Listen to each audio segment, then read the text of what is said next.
Terima kasih saudara, Anda masih bersama kami di Sapa Indonesia Pagi. Hari ini saudara, Litbang Kompas merilis survei Pilkada Jawa Timur yang diselenggarakan pada 2 hingga 7 November 2024. Pilkada Jawa Timur diikuti oleh 3 pasangan calon. Survei dilakukan dengan wawancara tatap muka yang diselenggarakan oleh Litbang Kompas dari tanggal 2 hingga 7 November 2024 kepada 800 responden yang dipilih secara acak menggunakan metode pencuplikan sistematis bertingkat di Provinsi Jawa Timur. Tingkat kepercayaan survei mencapai 95%, di mana margin of error penelitian kurang lebih 3,46%. Survei ini, saudara, seluruhnya dibiayai sepenuhnya oleh Harian Kompas. Dari jajak pendapat yang dilakukan Litbang Kompas, 3,8% responden ini menyatakan dukungan pada paslon Luluk Nur Hamidah dan juga Lukmanul Hakim. 52,5% memilih paslon Hovifah Indar Parawansa dan Emil Elistianto Dardak. Lalu 20,9% responden memilih paslon Tri Risma Harini Zahrul Azhar Asumta.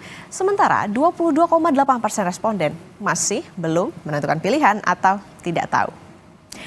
Dan saudara, sudah hadir di studio peneliti Litbang Kompas Vincentius Gitiarko. Mas Vincent.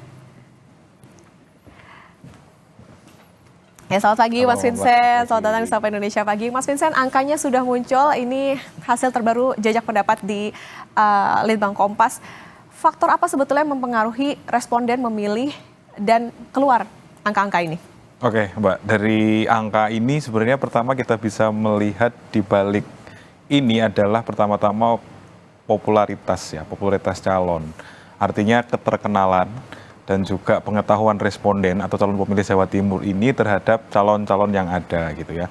Nah, kenapa untuk sementara ini pasangan nomor urut 2 Khofifah dan Emil ini mendapatkan angka elektabilitas tertinggi itu karena memang dalam perjalanannya pasangan ini yang lebih dulu firm dicalonkan ya dibandingkan 2 paslon yang lain. Lalu keduanya juga merupakan petahana ya. Mereka kan adalah pemenang pemilu di tahun 2018 sehingga masyarakat Jawa Timur itu lebih mengenal gitu, sudah mengenal terlebih dahulu sosok-sosok ini. Barulah disusul dalam waktu yang relatif singkat ya dalam perjalanannya 2 paslon yang lain ini begitu. Oke, Mas Vincent, ini artinya berarti top of mind-nya warga Jawa Timur itu juga dipengaruhi oleh ini ya, timingnya mereka ketika dicalonkan begitu? Betul, iya. Jadi sebenarnya kalau kita tarik ke belakang, kita kan Litbang Kompas juga pernah melakukan survei di tengah tahun ya, sekitar bulan Juli, ketika calon itu kan sebenarnya masih berdinamika. Waktu itu memang top of mind nama Khofifah itu, Bu Khofifah sudah muncul dengan angka yang paling tinggi. Waktu itu angkanya sekitar 28% gitu. Dan disusul oleh yang kedua adalah Bu Risma gitu ya. Oke, ini kan kita lihat juga 3 calon gubernurnya perempuan. Nah, apa artinya bahwa program yang menyangkut misalnya isu perempuan dari masing-masing paslon ini juga memengaruhi pilihan responden atau sebetulnya ada faktor lain yang membuat orang akhirnya memilih nama-nama ini? Iya, memang pilkada di Jawa Timur kali ini sangat menarik karena 3-tiganya adalah perempuan. Sehingga pertama kita melihat dengan angka undecided voters yang relatif tidak terlalu tinggi ya, 22,8%. Artinya masyarakat menerima bahwa tidak ada isu soal misalnya sosok perempuan itu menjadi pemimpin ya. Malah di sini kita bisa melihat masyarakat Jawa Timur lebih mementingkan tadi mungkin ya visi misi ataupun kualitas dari paslon ini. Dan kalau kita lihat visi misi yang mereka usung memang kelompok rentan dan perempuan juga anak-anak itu memang di masing-masing paslon itu mendapatkan perhatian khusus gitu. Oke, Mas Vincent, menarik kita melihat bahwa yang tidak tahu atau belum menentukan pilihan kan 22,8%. Ini kalau menurut Litbang Kompas sendiri, angkanya ini kecilkah atau seperti apa kalau melihat dari beberapa yang sudah memilih pasangan-pasangan ini? Oke. Kalau angka sekitar 22% itu relatif angka yang cukup wajar sebenarnya. Walaupun masih ini menjadi potensi tetap ditarik suara dari pemilih yang belum menentukan ini bisa ditarik. Tapi angka 22,8% itu relatif normal dalam konteks ketika kita bicara misalnya tingkat partisipasi pemilih terakhir ya di Jawa Timur ketika pemilihan presiden itu di angka sekitar 80%. Artinya kan angka golput atau orang tidak menggunakan hak pilihnya itu 20%-an. Artinya angka ini sebenarnya relatif wajar dibandingkan beberapa wilayah yang lain. Hanya memang bukan berarti ini akan tentuan nanti akan otomatis berujung golput gitu ya. Tergantung nanti dalam perjalanan sekitar 2 minggu ke depan apakah ada potensi aliran suara dari yang belum menentukan pilihan ini kepada paslon-paslon yang ada. Berarti artinya meskipun ini menjadi cerminan, masih dinamis sebetulnya sampai di hari pencoblosan nanti. Oke, jajak pendapat atau survei Litbang Kompas Saudara juga soal elektabilitas berdasarkan gender atau berdasarkan jenis kelamin. Nah, kita lihat lebih detail dukungan berdasarkan gender ini.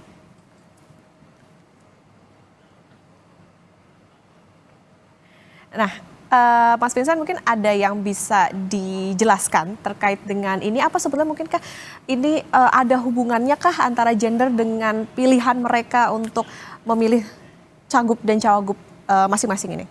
Oke.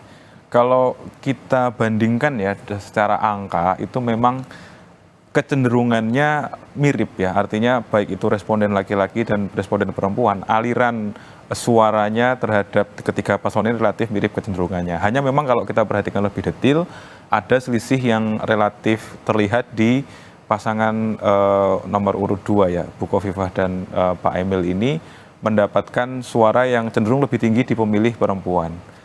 Kalau kita baca sebenarnya selain memang ketiga calon ini adalah perempuan, tapi mengapa suaranya lebih cenderung ke Bu Khofifah? Karena memang beliau kan adalah Ketua Muslimat NU ya, yang ini adalah organisasi perempuan dan itu sudah sangat cukup panjang ya dalam masa jabatannya, sehingga ini menjadi modal sosial ya, modal sosial yang penting bahwa pemilih perempuan itu mengarahkan dukungannya kepada Khofifah. Tapi kalau kita lihat dari pemilih laki-laki bahwa kecenderungannya sama, misalnya tingkat undecided votersnya juga mirip gitu ya, ini menunjukkan bahwa mereka yang berjenis kelamin laki-laki pun para calon pemilih ini tidak ada isu soal apakah pemimpin itu harus perempuan atau laki-laki atau perempuan gitu. Artinya masyarakat di Jawa Timur secara umum cukup rasional dalam melihat calon pemimpinnya. Artinya mereka lebih mengedepankan soal kualitas, soal kinerja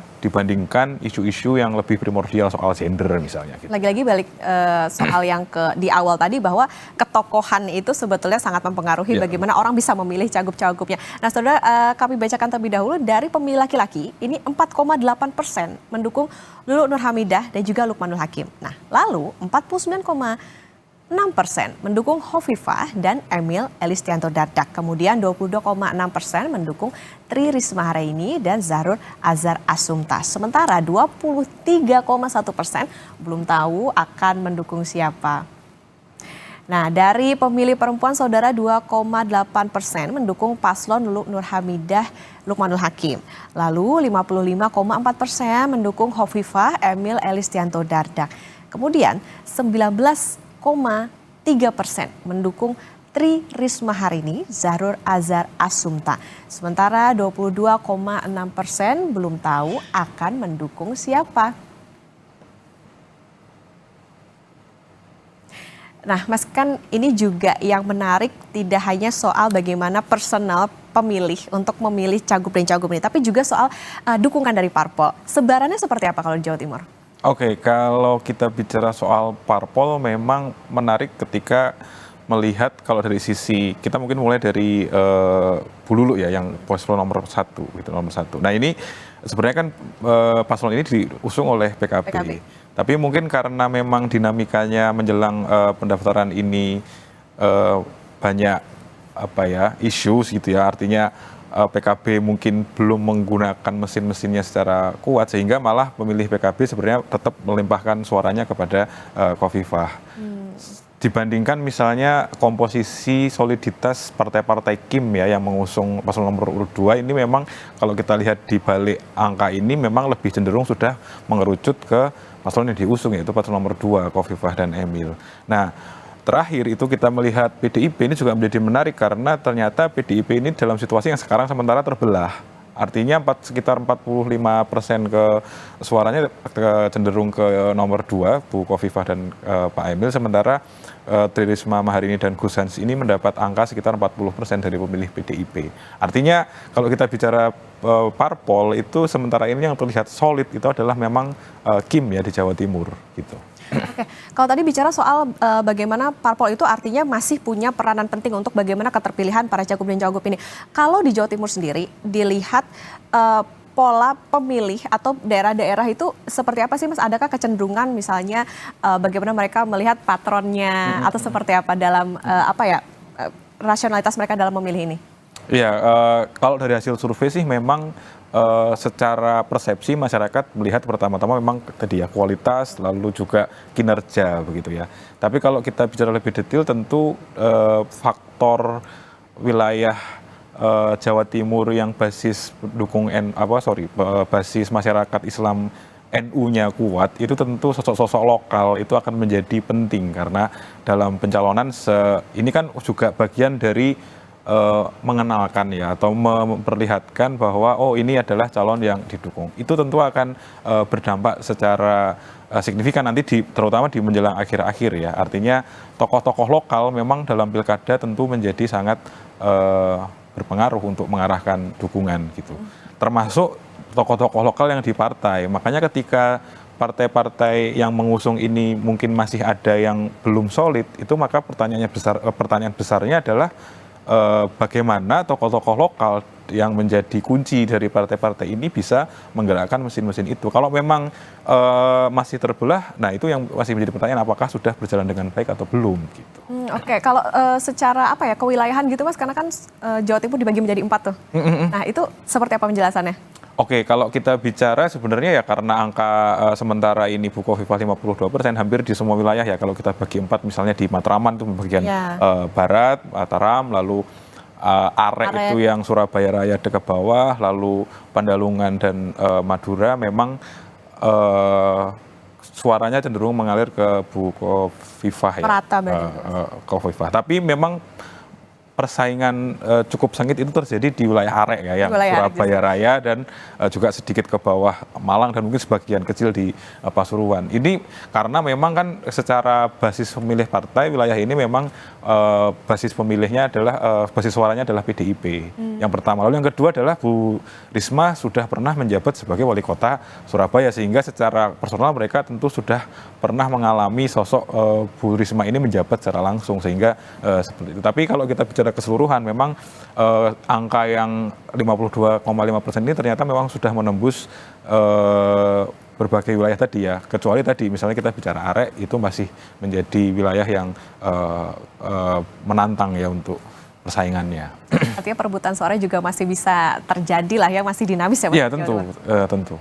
Oke, baik, ini nanti kita tunggu seperti apa, bagaimana di hari-hari dekat pencoblosan kenyataannya seperti apa, karena kalau ini hanya menjadi gambaran tentunya saja sifatnya sementara, tapi mungkin bisa dilihat bahwa memang mereka yang tidak tahu ataupun belum menentukan pilihan masih ada 22,8%, meskipun ini masih wajar, tapi yang diharapkan justru tingkat keterpilih masyarakat yang memilih justru harusnya lebih tinggi Mas Vincent. Betul. Terima kasih Mas Vincentius Gitiarko sudah bersama di Sapa Indonesia Pagi. Sehat selalu Mas Vincent. Terima kasih. Ya saudara, Sapa Indonesia Pagi masih akan kembali dengan informasi. Wakil Presiden Gibran Rakabuming Raka meninjau posko pengungsian korban erupsi Gunung Lewotobi dan membagikan susu, alat tulis, dan mainan bagi para pengungsi, terutama anak-anak. Informasi lengkapnya usai jeda.